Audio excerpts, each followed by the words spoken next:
UPSC एक नई rule लेकर के आई है जिसमें सुप्रीम कोर्ट ने कहा है कि अगर किसी स्टेट गवर्नमेंट को डीजीपी नियुक्त करना है यानी कि डायरेक्टर जनरल ऑफ पुलिस जो किसी एक स्टेट का हेड होता है, अगर उसको चुनने में देरी हो रही है तो आपको सुप्रीम कोर्ट से एनओडी यानी परमिशन लेने की ज़रूरत पड़ेगी। ये न्यूज़ में क्यों है? क्योंकि हाल ही में यूपीएससी ने एक रूल इंट्रोड्यूस किया है जिसमें ये कहा गया है कि कोई अगर स्टेट गवर्नमेंट डीजीपी के अपॉइंटमेंट में देर कर रही है तो उसको सुप्रीम कोर्ट से पहले परमिशन लेने की आवश्यकता पड़ेगी। अगर बैकग्राउंड की बात करें तो ये जो अपॉइंटमेंट डीजीपी की है, ये अपॉइंटमेंट बेस्ड है आपका Prakash Singh versus Union of India case में।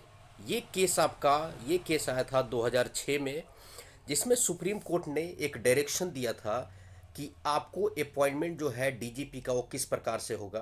तो सबसे पहले जो है स्टेट गवर्नमेंट कुछ सीनियर आईपीएस ऑफिसर्स की लिस्ट देगी। किसको? तो यूपीएससी।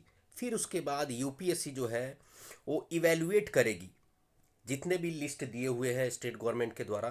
फिर उसमें से ऐसे 3 सीनियर मोस्ट जो आईपीएस ऑफिसर है उनके पैनल को फिर स्टेट गवर्नमेंट के पास यूपीएससी भेजेगी, और फिर जो है डीजीपी उसी 3 जो पैनल यूपीएससी के द्वारा भेजा गया है सीनियर मोस्ट आईपीएस ऑफिसर्स को, फिर स्टेट गवर्नमेंट जो है उन्हीं तीनों में से एक को डीजीपी नियुक्त करेगी। और ये ध्यान में रखना जरूरी है कि कम से कम 2 साल के लिए उनका अपॉइंटमेंट किया जाना चाहिए।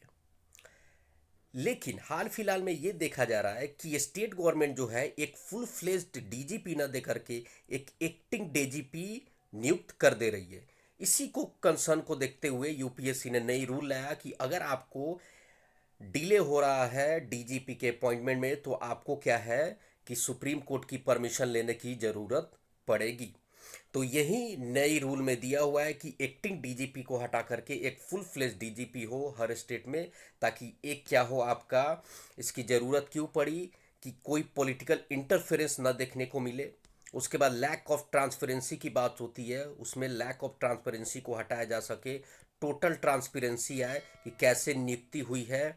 उसके बाद मिनिमम 2 साल का जो है सर्विस देना ही चाहिए, तब जा कर के एक डीजीपी का जो पोस्ट है वो आपका एक सही जा कर के होगा कि एटलीस्ट 2 साल तो सर्व करे। और उसके बाद पुलिस लीडरशिप में इन एक स्टेबिलिटी आए, तभी जा कर के कोई भी एक स्टेट का पुलिस सर्विस जो है एक प्रॉपर फंक्शनिंग कर सकता है। तो ये यूपीएससी की नई गाइडलाइंस डीजीपी के अपॉइंटमेंट के रिगार्डिंग थी।